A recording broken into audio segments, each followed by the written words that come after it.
السلام عليكم ورحمة الله وبركاته. نحمده ونصلي على رسوله الكريم. أما بعد، فأعوذ بالله من الشيطان الرجيم. بسم الله الرحمن الرحيم. رب اشرح لي صدري ويسر لي أمري واحلل عقدة من لساني يفقهوا قولي. ربنا زدنا علما اللهم فقهنا في الدين آمين يا رب العالمين.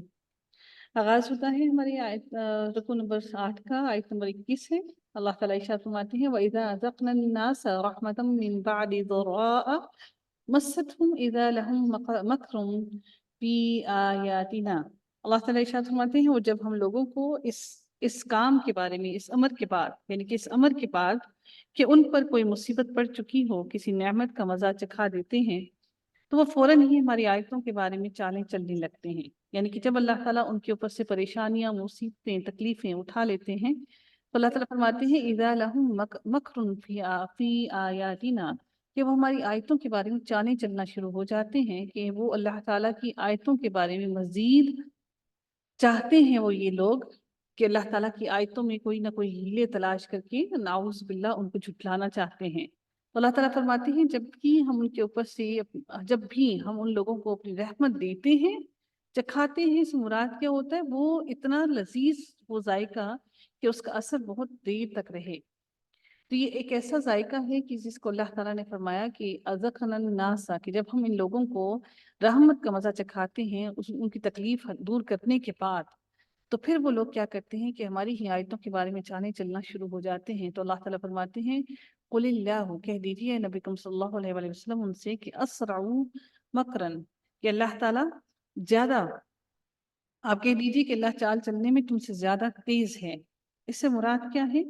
کہ اللہ تعالیٰ فرماتے ہیں کہ یعنی اللہ تعالیٰ کی تدبیر ان سے کئی گنا زیادہ تیز ہے، اور جو وہ اختیار کرتے ہیں، اور وہ یہ ہے کہ وہ ان کا مواخذہ کرنے پر قادر ہے۔ وہ جب چاہے ان کی گرفت کر سکتا ہے، فوراً بھی کر سکتا ہے اور تاخیر سے بھی کر سکتا ہے۔ در حقیقت مکر جو ہے وہ اصل میں عربی زبان کا لفظ ہے، جس کا مطلب ہوتا ہے خفیہ چالیں چلنا، جس کی کسی کو خبر نہ ہو۔ تو اللہ تعالیٰ فرماتے ہیں کہ اللہ تعالیٰ کی یہ جو خفیہ چالیں یہ چلتے ہیں، اللہ تعالیٰ کی خفیہ چالیں جو ہیں وہ ان سے کئی گنا زیادہ تیز ہیں۔ اگر اللہ چاہتا تو فوراً ہی ان کا حساب لے لے، اور اگر اللہ نے ان کو ڈھیل دے رکھی ہے تو یہ بھی اللہ تعالیٰ کے ہی ہاتھ میں ہے۔ اور رب کائنات مزید ارشاد فرماتے ہیں کہ اِنَّا رُسُلَنَا یکتبون ما تمکرون، اللہ تعالیٰ ارشاد فرماتے ہیں کہ بالیقین ہمارے فرشتے تمہاری سب چالوں کو لکھ رہے ہیں۔ اِنَّا رسولنا،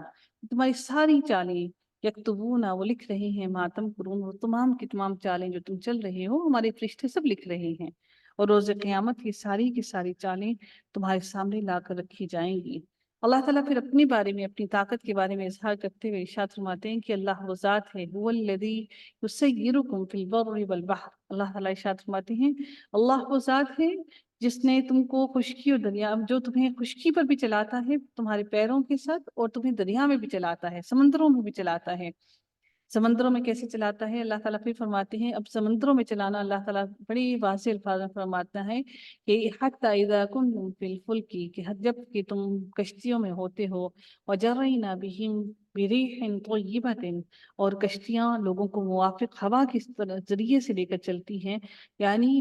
جس سمت میں کشتی چلتی، جس سمت میں ہوا چلتی ہے اسی سمت میں ہی کشتیاں ان کی چلتی ہیں۔ تو اللہ تعالیٰ فرماتے ہیں کہ اور کشتیاں لوگوں کو ان کی ہوا کی رخ میں ان کو لے کر چلتی ہیں، اور وہ لوگ ان سے خوش ہوتے ہیں، وَفَرِحُوا بِهَا، اور وہ فرحت محسوس کرتے ہیں، کس سے؟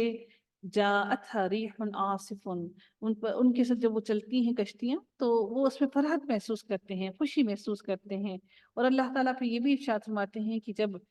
جب ان کے پاس ریح عاصف، جب بہت سخت ہوا جب ان کے اوپر آتی ہے، وجاءہم الموج، اور پھر جب بہت تیز اونچی موجیں اٹھتی ہیں، وجاءہم الموج، جب بہت اونچی موجیں اٹھتی ہیں، من کل مکان، تو پھر وہ کیا ہوتی ہیں جب وہ اٹھتی ہیں اور وہ سمجھتے ہیں کہ کیا وہ بری طرح سے من کل مکان، ہر طرف سے مکمل طور پر وہ گھر گئے ہیں، وظنوا،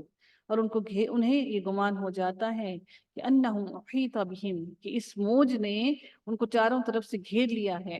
اب ان سے راہ فرار حاصل کرنے کے لیے کوئی جگہ موجود نہیں ہے۔ تو اللہ تعالیٰ مزید ارشاد فرماتے ہیں کہ وہ کیا کرتے ہیں، دعوا اللہ مخلصین لہ الدین، تو اب وہ جب انہیں ایسا محسوس ہوتا ہے کہ موج نے ان کو چاروں طرف سے گھیر لیا ہے، تو پھر وہ اللہ تعالیٰ کو پوری طور پر مخلص ہو کر پکارتے ہیں، تو کہتے ہیں لا ان انجیتنا من هذه لنکونن من الشاکرین۔ اور پھر وہ اس وقت کیا پکارتے ہوئے کہتے ہیں کہ اگر تو ہم کو اس سے بچا لے تو ہم ضرور تیرے شکر گزار بندے بن جائیں گے۔ اس کے بارے میں ایک حدیث آتی ہے کہ اسی کے بارے میں کہ حضرت اکرمہ بن ابی جہل کے بارے میں ارشاد ہوتا ہے کہ جب فتح مکہ ہوا تو وہاں سے فرار ہو گئے، باہر کسی جگہ جانے کے لیے کشتی میں سوار ہوئے تو کشتی طوفانی ہواؤں کی زد میں آ گئی تھی، جس پر ملاح نے کشتی میں سوار لوگوں سے کہا کہ آج اللہ واحد سے دعا کرو، تمہیں اس طوفان سے اس کے سوا کوئی نجات دینے والا نہیں۔ حضرت اکرمہ رضی اللہ تعالیٰ عنہ کہتے ہیں کہ میں نے سوچا کہ اگر سمندر میں نجات دینے والا صرف ایک اللہ ہے تو خشکی میں بھی یقیناً نجات دینے والا اللہ ہی ہے، اور یہی بات محمد صلی اللہ علیہ وآلہ وسلم بھی کہتے ہیں۔ تو ایسا ہوا کہ انہوں نے فیصلہ کر لیا کہ اگر یہاں سے وہ زندہ بچ کر نکل گئے تو مکہ واپس جا کر اسلام قبول کر لیں گے۔ تو ایسا ہی ہوا، جب وہ وہاں سے زندہ بچ گئے تو نبی اکرم صلی اللہ علیہ وآلہ وسلم کی خدمت میں حاضر ہوئے، اور پھر وہاں پر انہوں نے اسلام کو قبول کیا اور وہ مسلمان ہو گئے۔ اسی طرح سے انسان کو بھی اگر اللہ تعالیٰ کی وحدانیت اور اللہ تعالیٰ کی طاقت اور ہمیں اپنی آنکھوں سے ہر جگہ نظر آتی ہے، لیکن جب انسان سمندر کی موجوں کے درمیان ہوتا ہے جہاں خشکی کا کوئی چیز نظر نہیں آتی اور جہاں دور دور تک صرف اور صرف پانی ہی نظر آتا ہے، اور جب طوفان آتا ہے اور سمندر کا پانی اونچا ہو جاتا ہے، تغی اختیار کر لیتا ہے، ایسا لگتا ہے جیسے اب یہ باغی ہو گیا ہے پانی اور اب وہ رکے گا نہیں، تو انسان کو اس لمحے انسان ساری دنیا کو بھول کر صرف اللہ تعالیٰ کو ہی پکارتا ہے، اور اللہ تعالیٰ واضح الفاظ میں فرماتے ہیں کہ اس وقت اپنے تمام کے تمام شریکوں کو یہ لوگ بھول جاتے ہیں، بلکہ وہ مخالص ہو کر اللہ تعالیٰ کو پکارتے ہیں۔ اللہ تعالیٰ فرماتے ہیں کہ وہ کیا کرتے ہیں کہ دعوا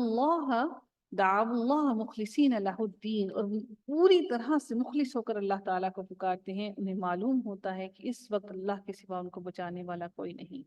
وہاں پر وہ کوئی وسیلے تلاش نہیں کرتے، وہاں پر وہ کوئی چیز نہیں تلاش کرتے، وہاں پر سارے کے سارے خالص ہو کر دل جس کی طرف رجوع کرتا ہے وہ اللہ ہی ہے۔ پھر اللہ تعالیٰ مزید ارشاد فرماتے ہیں کہ فَلَمَّا أَنْجَاهُمْ إِذَا هُمْ يَبْغُونَ فِي الْأَرْضِ بِغَيْرِ الْحَقِّ، پھر جب اللہ تعالیٰ ان کو بچا لیتا ہے تو فوراً ہی وہ زمین میں ناحق سرکشی کرنے لگتے ہیں، پھر وہ واپس زمین پر آ کر پھر سے وہی کام کرنے لگتے ہیں، اپنے انہی شریکوں کو وہ پکارنے لگتے ہیں، تو اللہ تعالیٰ پھر ارشاد فرماتے ہیں یا ایھا الناس، اے لوگو، انما بغیکم علی انفسکم متاع الحیات الدنیا، اے لوگو یہ تمہاری سرکشی تمہارے لیے وبال ہونے والی ہے، دنیا کی زندگی چند دن کا ہی فائدہ ہے، یہ تمہاری سرکشی تمہاری اپنی ہی جانوں کے لیے بری ثابت ہوگی، یہ دنیا کا فائدہ بہت ہی کم دن کا فائدہ ہے۔ ثم الینا مرجعکم فننبئکم بما کنتم تعملون، اور پھر تم سب کے سب کو ہماری طرف ہی لوٹ کر آنا ہے، اور جو تم نے عمل کیا ہے، چونکہ وہ ساری باتیں ہمارے فرشتے لکھ رہے ہیں، ہم تمہیں ہر چیز کا مکمل طور پر علم دے دیں گے اور تمہیں بتا دیں گے، ساری خبریں دیں گے جو کچھ تم عمل کیا کرتے تھے۔ انما مثل الحیات الدنیا کما ان انزلناہ من السماء، اللہ تعالیٰ پھر فرماتے ہیں کہ اے لوگو، اے انسانوں، پس دنیا کی زندگی کی حالت تو ایسی ہے جیسے ہم نے آسمان سے پانی برسایا، بالکل ایسے ہی ہے جیسے ہم نے آسمان سے پانی برسایا، پھر اس سے زمین کی نباتات جن کو آدمی اور چوپائے کھاتے ہیں، آدمی بھی کھاتے ہیں، مما یأکل الناس والانعام، انسان بھی کھاتے ہیں اور مویشی بھی کھاتے ہیں، حتی اذا اخذت الارض زخرفها وزینت وظن اہلها، اللہ تعالیٰ مزید ارشاد فرماتے ہیں کہ جن کو آدمی اور چوپائے بھی کھاتے ہیں، خوب گنجان ہو کر یہ کھیتیاں نکلتی ہیں، یہاں تک کہ جب وہ زمین اپنی رونق کا پورا حصہ لے چکی، وزینت، جب پوری کی پوری رونق نکال چکی، زمین کی رونق کیا ہے؟ اپنی کھیتیاں نکالنا،